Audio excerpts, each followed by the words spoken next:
Intellectual stew. Intellectual stew with James Kirkland. Powerful and provocative. Prophetic and practical. Intellectual stew. Informative and inspirational. Intellectual.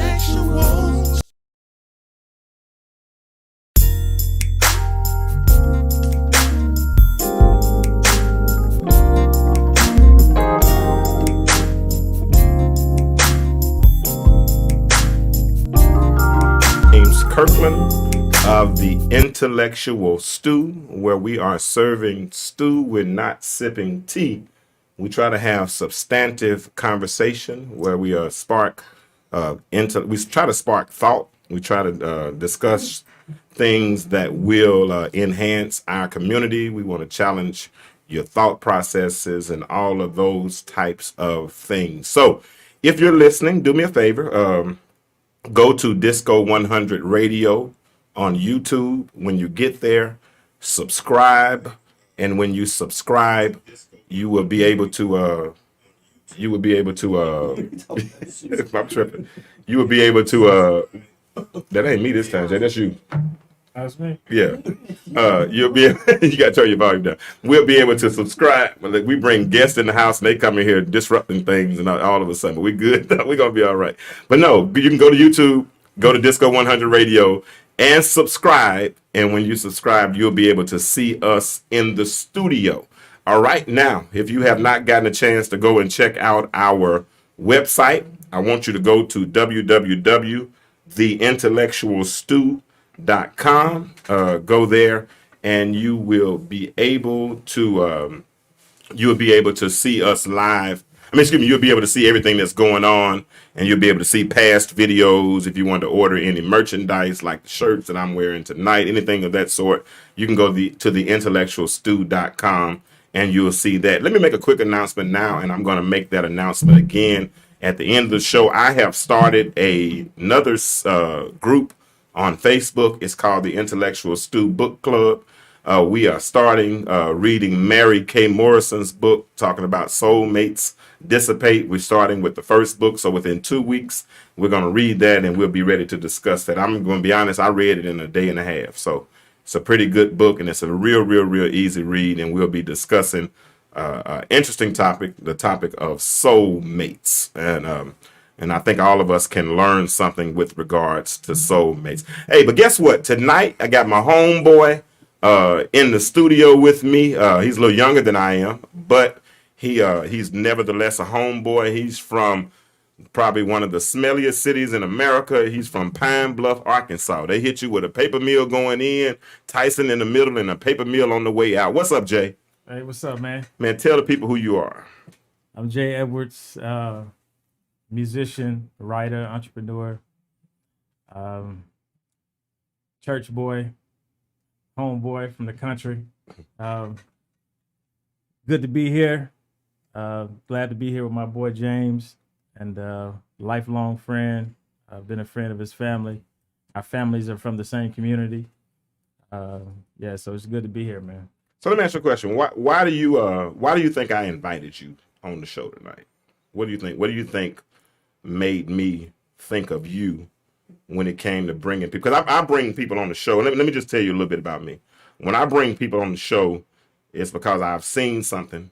I don't bring, because I have a lot of people who ask me, can they come on my show? Personally, I think that's offensive to ask me unless you come in with an agenda. You understand what I'm saying? If you don't have, and don't use the word offensive in the wrong sense. I mean, it's kind of, I think it's borderline arrogant, especially if you come on, you ain't got nothing to talk about. Right. If you come on, you should have a platform. Like I got one young lady, she dives into mental health. So she wants to come on and talk about some things related to mental health and some tools that she wants to give people to help them be better. Now, I don't just want to come on and talk about, you know what I'm saying? Right. So, but because me and you, we've not really ever had a conversation in a long time, because you were a little younger than I was growing up. So your people, our people knew each other. Right. But we've only had a couple of minor conversations through inbox on Facebook. But what do you think it was that you did that I saw that would get you to come on my show? And I'm gonna tell you if you're telling the truth or not. It's probably because I'm a free thinker. Nope. Wrong. You get 3 guesses, and then I get probably because I'm smart. You got one of them buzzers over there. Although I do think you're very smart. I will. Based on what I've seen, you are smart. Based on what I've seen, you are smart. Yeah, I don't know, man. I'm gonna tell you what it was. What's that? Your parenting. Okay. Yeah, I've watched you parent your children throughout our pilgrimage throughout Facebook. And I watched you. I ain't gonna lie. I watched your son put it on you one day. Boy, y'all was trying to do some push-ups and something, and you got him in a push-up contest, man. And he put it on you. Let me tell you something. Trey, my son's 23. He's a little bit older than you, and Trey has never beat me running. Right. But I didn't get a chance to race him when he got optimal. Yeah. You know what I'm saying? Because I had slipped a disc in my back, so it's different. I never lost a race in my adult life. I really didn't. Right. I could run now. When I got fast as I got country old. boy. Yeah, I'm a country boy. Right. We used to run barefoot. Right. But I never got a chance to race him at full strength because I slipped a disc in my back. Right. You tried your son at full strength. at full strength. And he put it on you, bro. Hey, man.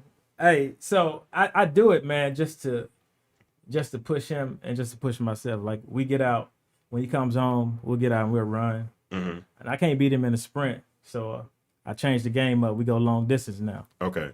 And so, he's pretty good about one mile. But when I've been running 3 miles, consistently, yeah, I give him all he can take.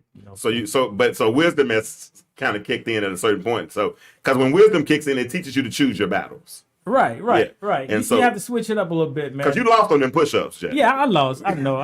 He put it on you on them push-ups. Well, so the thing is that, yeah, we tried to do so many in a certain amount of time. I do push-ups, on the regular, but his endurance is just on another level at this point. He's a college athlete.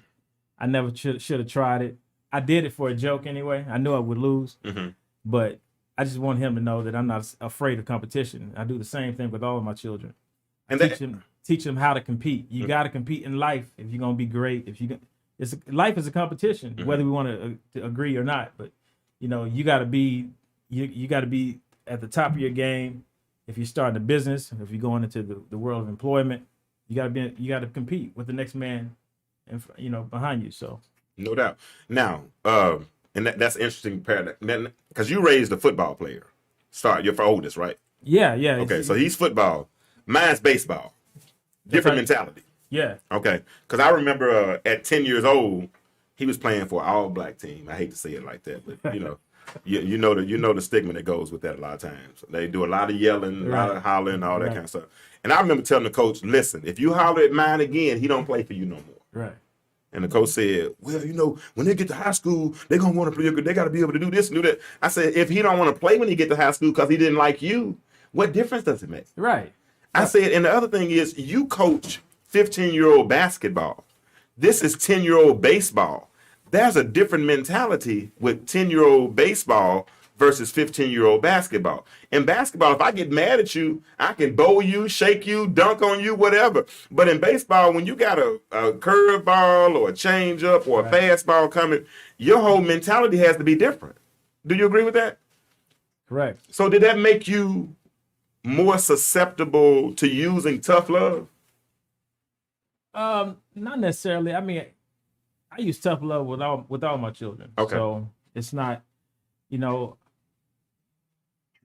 let mama love on them and hug on them and all that. I hug and I kiss, and she gives them a version of the truth. I give them the full truth. So I'm very honest.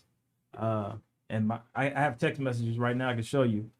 My son, he's in college, and he'll send me a text message. He'll say, "Dad, thank you for raising me like you did, because now I can take constructive criticism and it doesn't hurt my performance and that type of thing, because that's good. You gave me the honest truth." And so I was always his worst critic. I was always my daughter. She's a basketball player. She's no longer playing college basketball now, but I was always their worst critic. And I would let everybody, if my daughter scored 30 points, 25 points, whatever it was, and I'm like, yeah, that was good, but should have scored 40. So it was me just pushing them because I knew that they would get all the praise and accolades from everybody else. I would tell them how proud I am. Every time I talk to my children, I tell them how proud I am, how proud I am of them and how much I love them, but also tell them ways they can improve. So you did balance. Balance. Okay. Balance. See, mine, I couldn't do. I did tough love on Trey, Right. and I think I almost lost him, but it was calculated. Right. Because I told my ex, I told her, listen, you don't let me get him. You know what I'm saying? I need him to be I need you to be a hiding place for him. Right. But let me get on it. And I did that. And so a lot of parenting with him was on the job training. Right. And I got some F's. Oh, definitely. I got some F's, man. You know, trying to be tough when I didn't need to be tough. You know what I mean? Like, for instance, I remember he had a baseball game, man. He was out till 12:30, 1 o'clock in the morning, right? So he was in what you call it, magnet school. He was at the magnet school. So they had a bunch of work. Mm-hmm. And so that morning he had an assignment that was due. And he didn't finish it because he was up so late at night. And all he asked me was, Dad, can I stay home first period to finish this program? No, you should have had it done. Get on the bus. Da, da, da. I'm acting all tough. That was dumb. Because he ended up getting a B. Right. And if I'd have just let him wait an hour, he'd have got an A. Right, correct. You know what I'm saying? And so those are things that you learn as a parent. You know what I'm saying? I started learning even like with my baby. She wasn't a morning person. Even with Trey first. Trey wasn't a morning person. Right. And so he would mope around all this kind of stuff. And I'm like, move. You need to do. I'm doing all this yelling and stuff, making him mad before he even time to go. How you going to go to school mad? You know what I'm saying? And really be able to concentrate. Right. And I started to realize at that point that they're not morning children. So what I do, because I'm up anyway, I get up by 6. If they needed to wake up at 7, I'm already up at 6:30, 6:45. I just go in there and turn the light on. Right. I wouldn't say a word. Just turn the light on. And then I walk out. Go downstairs, walk around the house, do something else. Then I come in, hey, get up. That's that easy.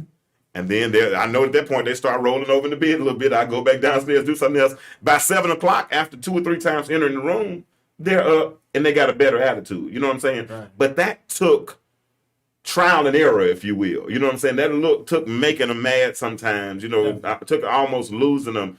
Were you afraid? Have you ever been afraid that putting too much tough love on one of your children might cause you to lose? Like one of them might not respond to it like that? Well, so this is the thing, man. I think you have to be spiritual. Okay. When you're a parent. You have to be able to sense, you know, you can't parent all of your children the same. And so unpack that, please. Right. So with Josh is like me. He's a free thinker. He don't necessarily follow all of the rules. So for him, I had to parent him tough. I knew that, you know, his plight was different. Mm-hmm. But with Hannah, you know, and I use both of them because they're very close. They're 18 months apart. Okay. So I had to, you know, they pretty much were together their whole lives. So Hannah, I raised different.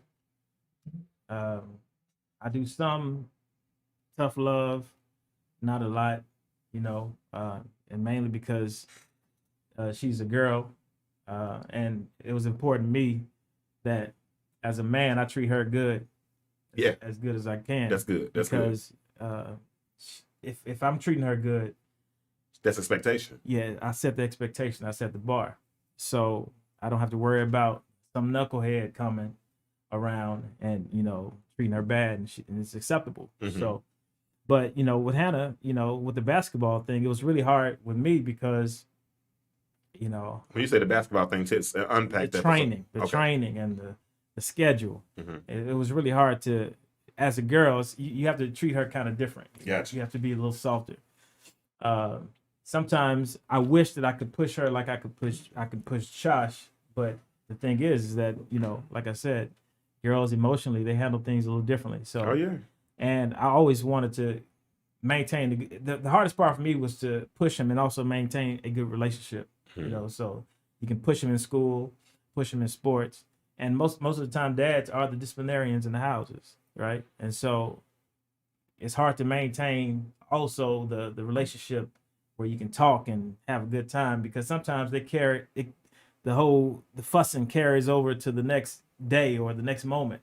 With girls and with boys sometimes, but mainly with girls. You know, my daughter, if I make her mad, she'll be mad at me for a day. Hold grudges on. Oh yeah, we trying to go bowling later. She's still mad about me fussing at her at training or whatever. So or with schoolwork. And so for me, man, you know, you got to be very spiritual when you're dealing with multiple children. They can't be parented the same. It's not a template. It's not. It's I definitely not. tell people all the time that they act like children have a template and everybody's supposed to be the same way. Right. And I think one of the most major mistakes we make is we want to parent children the way we were parented and think that that's enough. Yeah, I make that mistake too. Yeah. I make that mistake. You know, my stepmom used to put onions in eggs. I hated onions in eggs. You know what I'm saying? So last thing I'm finna do is and then I remember my kids went to the house one day, she put onions in the eggs and my kids didn't eat it. Right. The difference was we had to eat it. Yeah, we had no choice. We had no choice. We had no choice. And my stepmama was a disciplinarian like that, so she didn't. If you didn't eat your food, you didn't get up from the table. Right. You know what I'm saying? So I'm sitting there eating some nasty eggs. I almost said the wrong thing. I was eating some nasty eggs with onions in them that I didn't like. You know what I'm saying? Now raising children in my house, number one, we ate pretty much the same thing, so we knew what we liked. And if I made grits, if I made eggs, if I made bacon, if I made biscuits, right. You walk over there, pick what you want up off the plate, make your plate, and go sit down. Right. And whatever was left over was just left over. Right. You know what I'm saying? Because guess what? The stuff that we tried to legislate wasn't even real rules that needed to be legislated. It was just us being bullies. It just being, bruh. It took me 49. It took me 48 and a half years before I realized that I was abused growing up. Right. No, seriously. No. And not saying it in a bad way. I'm not saying it in a bad way. But I mean, our parents gave us what they gave us. They gave us what they gave us. And they gave us what they knew. And so, you know, the next generation, we got to do better. Yeah. And so for me, I just tried to do a little better. Hopefully my kids take what I gave them and they do. But understand this, and we're gonna probably start trying to go another direction in a minute. Right. But understand that there's nothing wrong with the linear parental structure. There's nothing wrong with marriage. There's nothing wrong with heterosexual producing relationships. You know what I'm saying? Absolutely. But statistics show that children have a better opportunity in life when they have two parents in their home. Am I not saying that? Am I saying that right? You're correct. And in my household, I give my ex all the credit because she was probably miserable 10 years long before she left. And that's just real talk. And that's real talk. That's real talk. Because I've been looking in that mirror, Jack. I told y'all that me and Disco talked about it last week. I said because, and this is the analogy I use, I said, because I know where my eyes are, I can brush my teeth without looking in the mirror. I know how to wash my face. Right. I can tie my tie riding down the street. For a long time, I didn't even look in the mirror. And because I didn't look in the mirror, I didn't see what other people saw. Right. Mainly her. Right. And so when she was steadily trying to tell me what I saw, I'm sitting there like, no, you don't. Right. But how I know if I'm not looking in the mirror? Right. Does that make sense? That makes sense. And so a lot of us growing up never really took that time to look in the mirror to see what we were actually producing. Because even if you don't look in the mirror, don't mean you're not producing a reflection. Correct. That's right. And, you know, you said something heavy, man, because a lot of times men don't listen to their spouse. And I was one of them, you know, didn't listen. And so you go years and years making the same mistakes, and you kind of lead a trail away from the relationship. Yeah. When he was giving you the tools to stay there and you know, and cultivate the relationship. So yeah, you're absolutely correct. And this woman these days, they're not going to stick around like mine stuck around all the time. No. Mine stuck around specifically to raise those children. I hear a lot of people say that they wouldn't stay. Don't stay for the children. Don't stay for the children. Well, that's your business. I get it. I'm glad she did because I wanted to raise I got my son all the way through high school. I got my middle daughter almost through high school, and I got my baby into high school. So we were there for and we're still. Don't get me wrong. I mean, I'm right up the street, so we're still co-parenting together and everything. But we make sure we focus on the togetherness of. You know what I'm saying? We gotta always have a unified front. You know, right. Even if I don't agree sometimes, or if she don't agree, we try to have a unified front. You know, right. So that works. Have y'all? How did your divorce affect your children's psyche, mentality, their mannerisms? Was there a change? Yeah, it was a change, noticeable change. with Josh. Like Was he mad at you? Well, I don't think he would say, he wouldn't tell me he was mad, Okay. but I could sense that he was angry with me. Okay. He definitely had a right to be. Mm-hmm. But you know, Hannah, she's different. You know, The girl's different, girl's right? different. She Man, flip the switch like she. Okay. yeah. She handled things different. With Josh, man, he was a handful, and we was going through all that. He was in Arizona with me, away from he was out there going to school at Chaparral High School his junior year. Mm-hmm. Had to pull him away for some things to get refocused. And so, yeah, man, you know, it was really tough. It was a lot of silence in the house, a lot of tough conversations, a lot of me trying to break down certain walls he put up around himself. Mm-hmm. But it takes a lot of patience, man, to go through it. It takes a lot of patience. It takes a lot of prayer. You know, it was one of the hardest things I ever had to do, especially when you have to look in your child's eyes and see the pain that you caused. It's really tough. It's really, really tough. And you said something with that whole patience piece, because the generation we came from was you stay in a child's place and just don't question children. Right. And you know what? That was good for that generation. Right. Because I hear a lot of women nowadays, you know, they say they wouldn't take what grandmama took, or they wouldn't do this. Number one, that ain't none of your business. And it wasn't none of your business then, and it's none of your business now. Facts. And you didn't have the grace, nor the anointing, Right. nor any of that to do what grandmama did. Facts. Because grandmama was cut from a whole different cloth than you're cut from. Right. So when you try to judge relationships today based on the sacrifices that were made for you then to have what you have now, you ought to be, the reason why you are where you are is because grandmama stayed. Correct. Where would you be if grandmama had? You need to go thank grandmama and granddaddy for staying. Right. Because we lived in a different time back then. They were a lot tougher. They had a lot more patience. And then I think the next thing is they didn't have all of the influences. They didn't have That's to good. turn That's on. amazing. They didn't have to turn on TVs and TV. You know, it wasn't a bunch of shows where women were leaving the relationship. Exactly. You know what I mean? And that's now I'm going to cut you off. My bad. Yeah, But that's where I want to get to, because I know how you think a little bit, so we're going to play with that a little bit. All right. So we talk about TV programs. Programming. Keyword programming. Okay. Correct. So if we understand what it means to say that I watched a TV program, whenever you watch a TV program, there's action going on. Mm-hmm. And the action that's going on is what? Programming. Right. Because whoever is the programmer has an intended goal.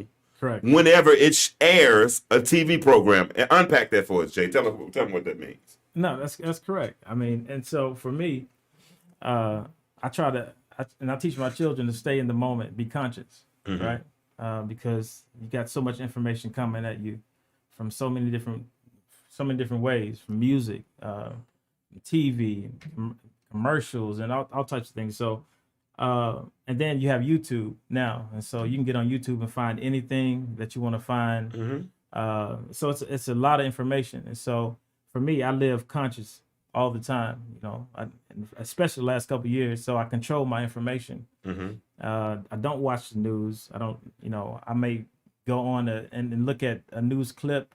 You know, here and there. Somebody may send me a news clip on Facebook. I may read it. Sometimes I don't. But I try to control the information. And so because I don't want to be programmed, Mm-hmm. whether we know it or not, you know, what we watch, what we hear, we're downloading that in our subconscious. You know, and so I think a lot of us, we live life haphazardly a lot of times, and we don't create filters in our lives to control information. Give me an example of something that would potentially be negative programming for your children. Man, Subtle, to subtle. To be honest with you, the biggest thing I think is I can think of is music. Okay.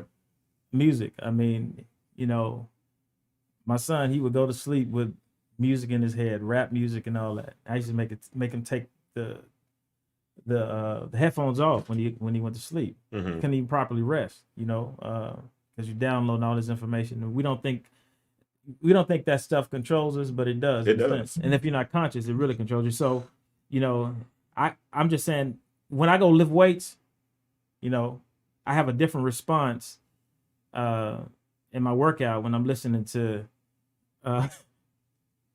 50 Cent or whoever I'm listening to, Okay. right? It's a different response. You know what I'm saying? I got more energy. I'm more violent with the weights, whatever it is. Mm-hmm. I can tell when I go a long time and I'm listening to the wrong things. A few years ago, I used to listen to, heavy rap music a lot. And my response was different. When somebody cut me off in traffic, I'm that was me. You felt yourself get aggressive. I felt myself being very, very aggressive. Mm-hmm. So I cut back. I stopped doing it. And so just me recognizing. And so I think a lot of it comes just being self-aware, being conscious, you know what I'm saying, what's going on around you. But music is one of the biggest driving forces, I think, in today's culture with violence, with young men, that type of thing. And, What about reality TV? I think reality TV has its place. Yeah. I think reality TV gives you because it gives you the visual. Yeah, it does. You know what I'm saying? You see all these people people think that money and class kind of go hand in hand. No. You can have some money, drive a Ferrari, wear Versace, and still be just as ratchet and hood because you're still in the store asking for scrimp. Right. Yeah, I mean, money. That was a calculated pause when I said scrimp. Yeah, I get it, man. I'm just saying, like, for me, I'm way away from the money. I ain't never had none. So I'm into value now. You know what I'm saying? What brings value? Yeah, I'm into value, and so money doesn't always bring value. But that's for somebody who understands money, right? But a person who's never had money, their whole mentality about that whole subject is different because they think having money is the end all be all. They think that because I never will forget. People would be surprised if I told you I used to own a shoe shine stand. Okay. And I used to shine shoes at a store at a office building in Buckhead. High profit, all profit. Yes, sir. It was all profit. Come and think of it. And I ain't gonna lie, I made about a stack a week shining shoes between. Right. But people wasn't paying me $7 to shine shoes. They paid me, James Kirkland. Yeah. My value is much more than $7. Right. So when I would walk in, if I'm sitting downstairs and nothing's going on, I had the security code where I could walk on the floors that were locked, and I just walk by every lawyer's office and just point at them. They'd be like, "Come here," and I take the shoe, walk them downstairs, shine, and bring them right back. They handed me on the average is $10 to $20 every time. Right. And I do that for 2 or 3 hours. I go home every day with $200 in my pocket. You know what I'm saying? Or else they would leave me a big bag of shoes downstairs when I got there. And if it was 7 pair, then I knew that was $150 a day. You know what I'm saying? Right. But it wasn't the service. It's what you just said.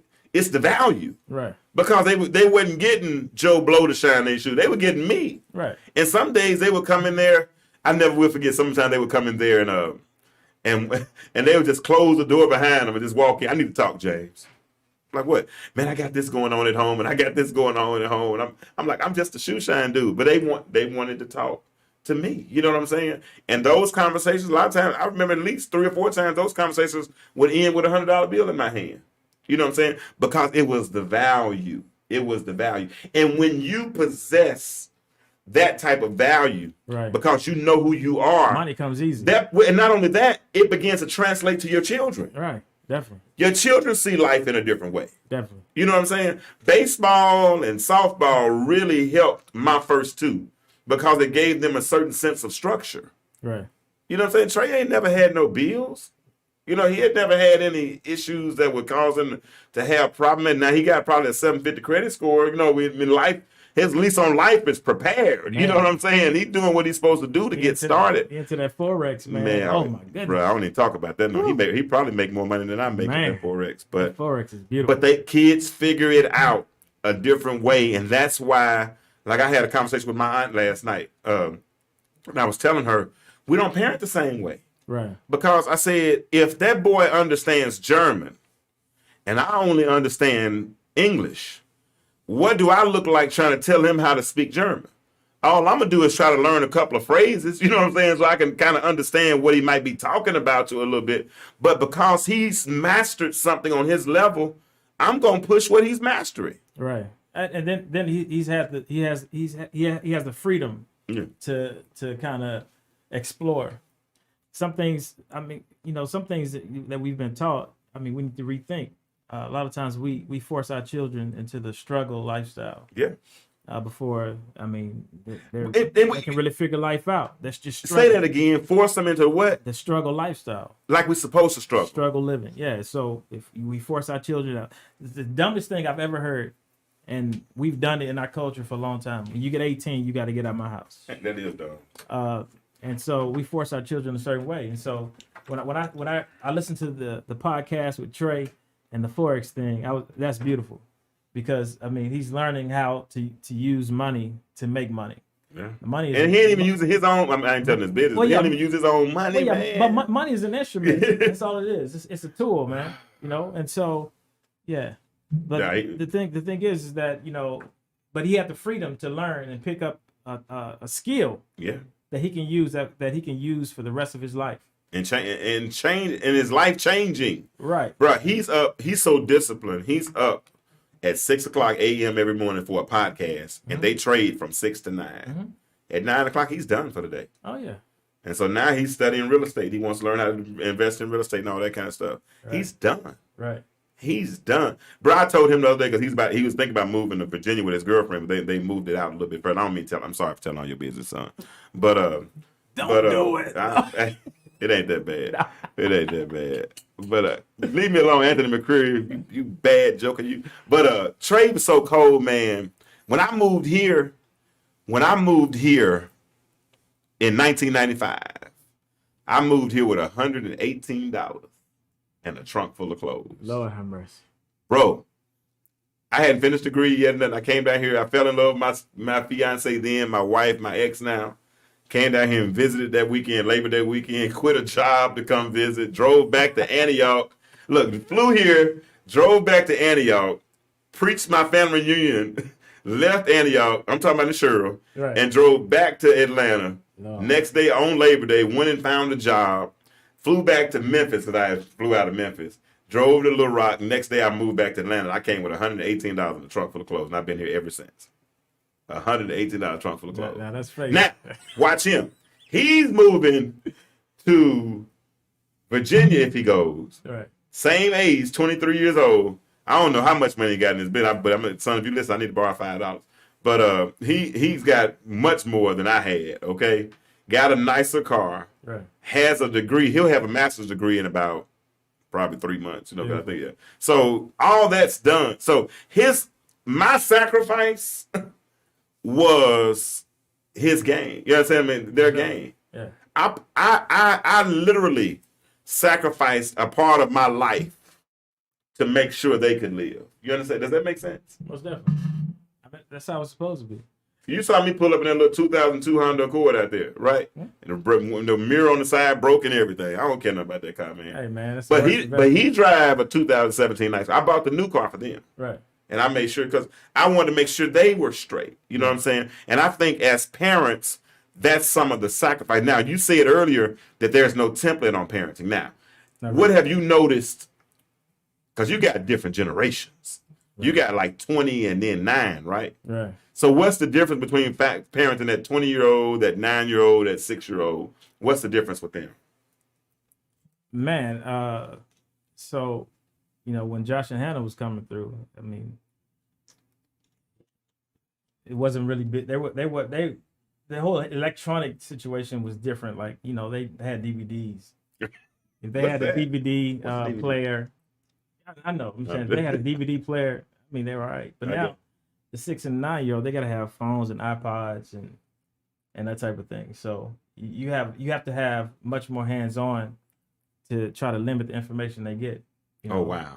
Because, I mean, you have kids YouTube, but then you have to be very selective on what they watch, and you have to really kind of watch it with them, because if not, I mean, you got these folk out here just trying to push everything on your kids, whether it's, I mean, I don't want to go viral here, but I mean, whether it's, why not? Please. Well, I'm just saying that be careful, all types of lifestyles on your children. So you really got to be careful. We're gonna get into that. And it's more stressful because kids are open to everything now. They have everything at their disposal. And you know what? And I used to hear an old preacher say, "We're lured." Dr. Charles E. Williams of Little Rock, Arkansas. He used to say, "We're lured by satanic suggestion." It's subtle satanic suggestions that lure. And we were talking about programming a minute ago. Like I like to watch certain shows, but certain shows that I watch, I have to fast forward through certain parts because I don't like to watch certain lifestyle. Don't push that on me. You understand what I'm saying? Right. Like I'm watching like that movie The Shy. You ever watch that show The Shy? Nah, I haven't. Yeah, you watch it. And so on that show, there are different dynamics of relationships. Right. And there's one relationship where there's a transvestite, trans woman, or I don't know what's the correct term to say these days, but a trans woman in a relationship with a man. And so they try to push that off now. You watch The Shy? Yeah, so when you get on here and talk with me then for a minute. Come on, Disco. No, you don't want to talk about that? No, don't do it. Cause Disco will make us go viral. Get on that, Disco. But I don't want to go viral. But listen, but with that they have a trans woman living in a relationship with a dude that got off the show because he said he wasn't going to be in a relationship with Dre was on there, whatever his name was. He said he wasn't going to be in a relationship with a trans woman, so he got kicked off the show. Well, he left the show. So, but this other dude, he's on it. And he's actually in a relationship with a trans woman, and he's brought his little brother in, and his little brother's living in the house because he's raising his little brother. And they have a very candid conversation. And the little boy said, "Hey, I know what you are. That ain't got nothing to do with me." So what they're doing is they're making it so they're creating such a new normal that this new normal seems so right. And I'm not saying what's right or whatever. Whatever. Get what you want out of it. But that's what's becoming the new normal. Right. And that's what our children have to contend with. Our children are going to school now with people, very open to everything. You're absolutely right, Sean. But they're very open to two mommies. Or Sally got two mommies at home. Or Johnny got two daddies at home. And all these kinds of things. And those are things we didn't have to contend with. Definitely not. You know what I'm saying? Definitely. It wasn't my problem. You'd be in the. No, I ain't gonna say that. Well, go ahead and say what you're gonna say, because I almost said the wrong thing. But that's not just on that. We got that on Empire. Right. We got that on all these shows that are starting to really promote and perpetuate that lifestyle. Right. And that, to me, is really us being lured by satanic suggestion. Yeah. So this is what I want to say. Like, I don't think children should be watching those shows anyway. Okay. They can pull them up on YouTube. I think every parent should have some type of lock or some type of filter on the kid's phone so they can't watch certain things. Mm-hmm. I'm guilty. I never did that. I don't even know how. Right. So, there's some things out there. I can't really think of the apps now. But yeah, there's some apps out there that can kind of, give you some control. But you have to be careful even with the kids' YouTube, because they have.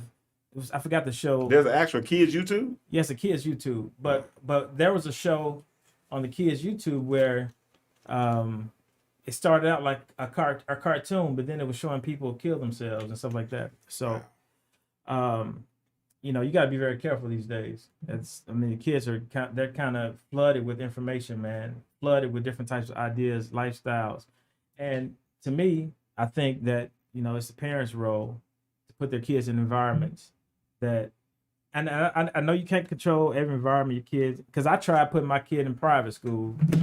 My kids went to North Cobb Christian, and it was to me, it was the worst experience they ever had at school, at the Christian school. But, I tried to put my kids in a very good situation so that put them around people that thought like we thought, that taught the same values and that type of thing. But yes, it's really tough, man. Those are the challenges that we have with the younger children, because it gets worse and worse, every year. It gets, it's always something new. There's always something, different going on that we have to feel that we have to block our kids from. But you know what's interesting, bro? That one of the differences is the old African proverb, it takes a village to raise a child. Right. We had a village. Definitely. The way we grew up, I mean, our families. I mean, I know your family was in the politics and and owned businesses and so you came from good stock. I came from good stock. My family owned businesses. My grandmama had land. I mean, all those things were going on. So we came from good stock. And I didn't get a lot of whippings. Me and Chucky were talking about that today. I ain't getting no whippings. I got a bunch Dude, my grandmother never whooped me. Hey man, I was so manipulative. I used to leave church with Chuck, and we used to sneak out of church and go over to your grandma's house and eat pound cake every Sunday. It was the kind of pound cake. Oh no, she definitely never whooped me. My grandma. You talking about Miss Edna? Yeah. Yeah. Man. But I'm serious. I never got. This is how it would happen. If I got in trouble at Miss Mazik, Jamie Lee Granny. Mm-hmm. If I got in trouble at her house, I would call the other grandmama, and she'd come get me before I got the whooping. And if I got in trouble at that house, then Granny would come get me. And I got out of all my whoopings. Me and Chucky talking about, I'm thinking about doing a Summers in the Bluff show. Right. And bring on my little brother and Chucky and some of us that grew up. Because, growing up in Pine Bluff was probably one of the best cities in the world to grow up. And went back then the way we were with summer sports and UAPB and everything we had going on. Townsend Park and Oakland Park and shooting basketball. Right. And when Pines Mall really had a mall, we had some good stuff. But my point is, we had a village. Right. So now they say, it takes a village to raise a child. Mm-hmm. But the village is so messed up. Well, we don't necessarily have a village. Most people don't even know their neighbors, man. But why do you think? I have a concept of why that is. Why do you think that is? Well, most of us don't live by people that look like us. A lot of us. Once most of us get, especially black folk, once we get a couple dollars, a couple more dollars, high enough credit score. Yeah, we move out the neighborhood and then we go across town to what's better. There are some advantages to that. Yes. But I think we lose a sense of community, and so I think that's one of the biggest challenges I had was trying to keep my kids, keep them around culture, but take them away from the culture. That's what I want to get to. Can I put an umbrella on that? I did not. Yeah, you can. I didn't want to do it, but at the time I felt that I should do it. Yeah. I get it. But it was a struggle. But that's the reason why the village is so messed up. And I'm not because of what you just said. But the reason why the village, and I'm going to take it a little bit further back. The reason why the village is so messed up I know where you're going. is because of the clash of cultures. Right. We, as Africans, before African Americans, whatever, we were Eastern culture.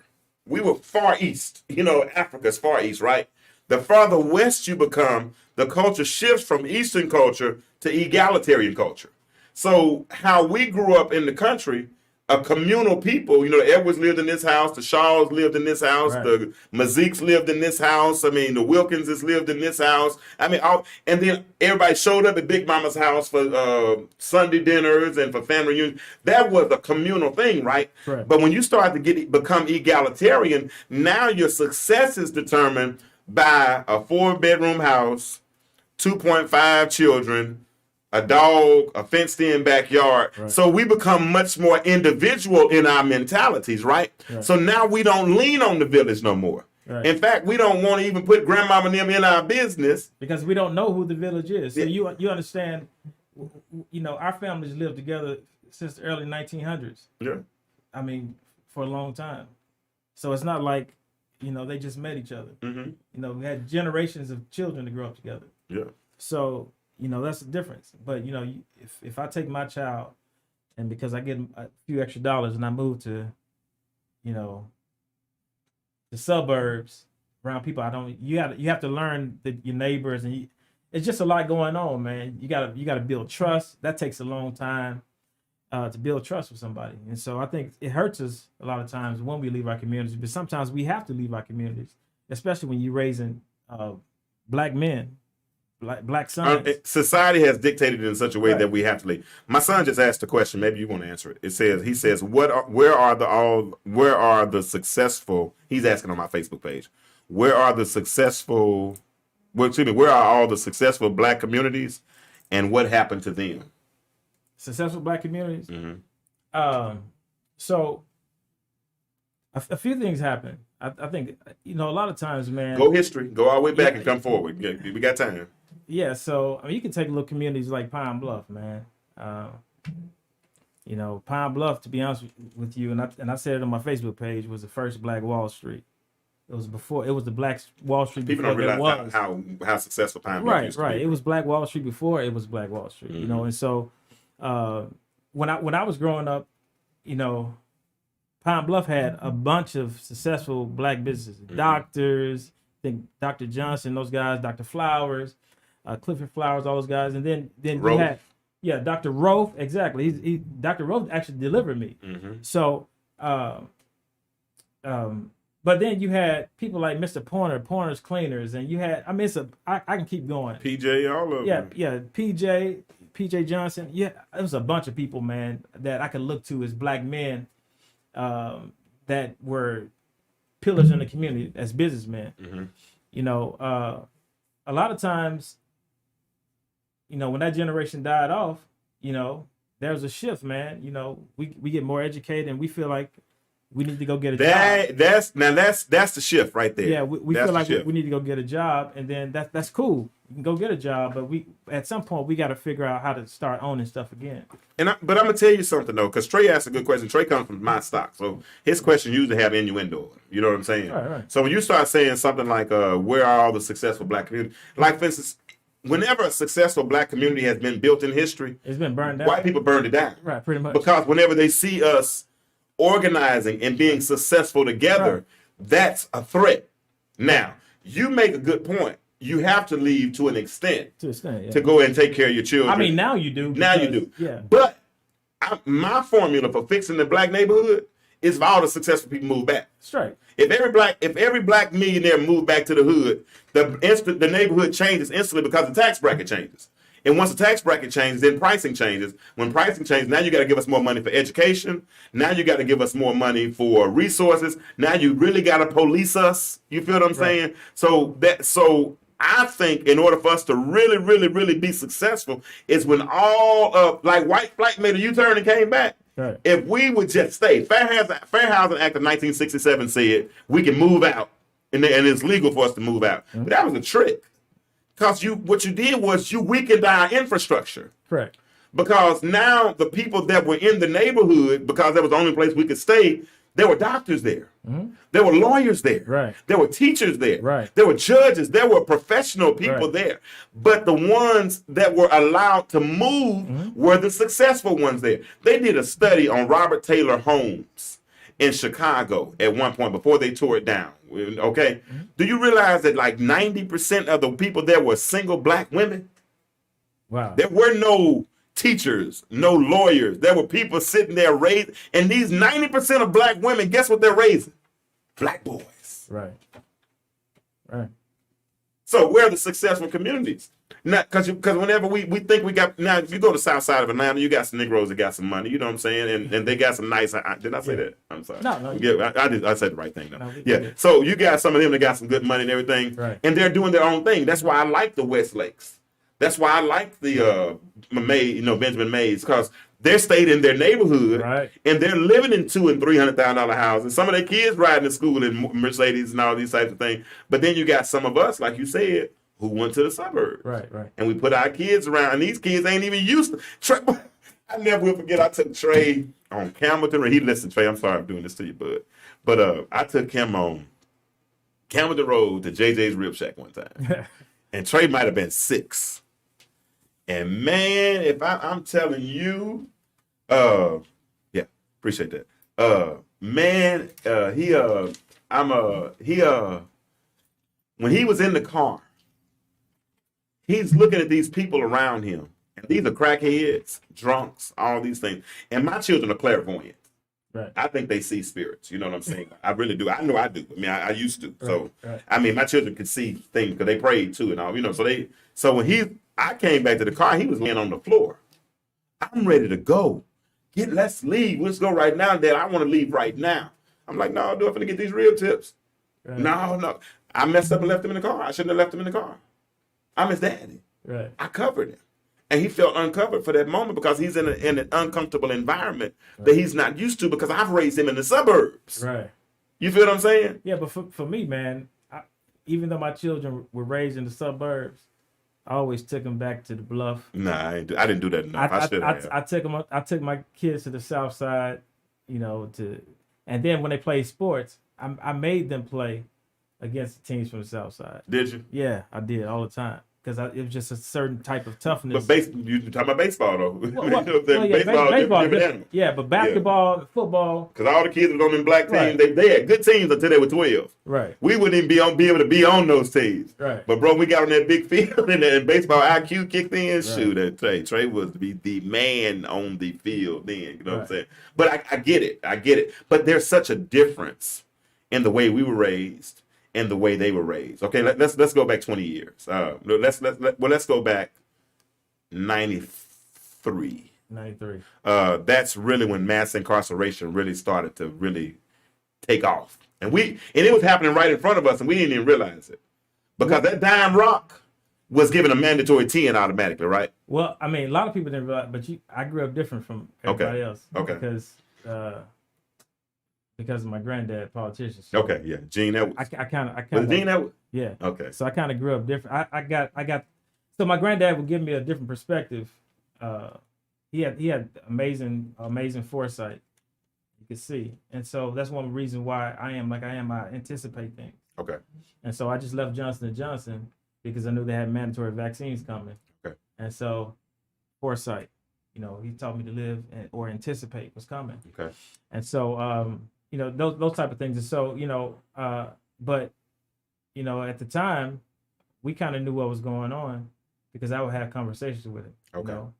So he kind of knew what was going on. And the thing is, man, with the whole mass incarceration thing, that was all a trap, man. Oh, it still is. It's still a trap, but it was really a trap then. That was all orchestrated, you know what I mean? So, I think it was really It's my book.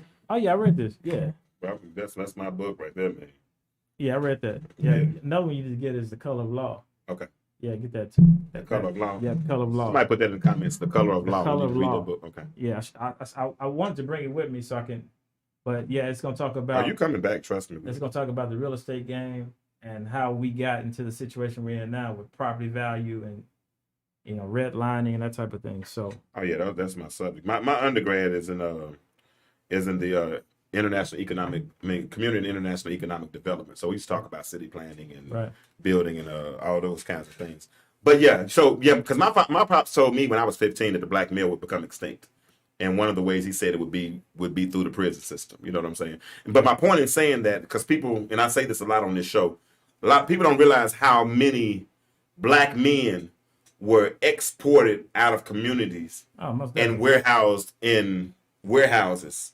Yeah, we were gutted. Yeah, we were gutted. Yeah, you look at from 1993 to the early 2000s. 20 years, 2000, but right 2010, somewhere right there, right? Well, I'm just saying how many guys were incarcerated from 1993 and 10 years, 2003. Mm-hmm. You're talking about it was like whatever the number was. I think it was like 200,000. It was 2 million in that 20-year period. Well, it was, but 10 times. Yeah. We started around. It was like 200 and some thousand black men in jail. Yeah. To 2 million black men in jail. Yeah. So and a lot,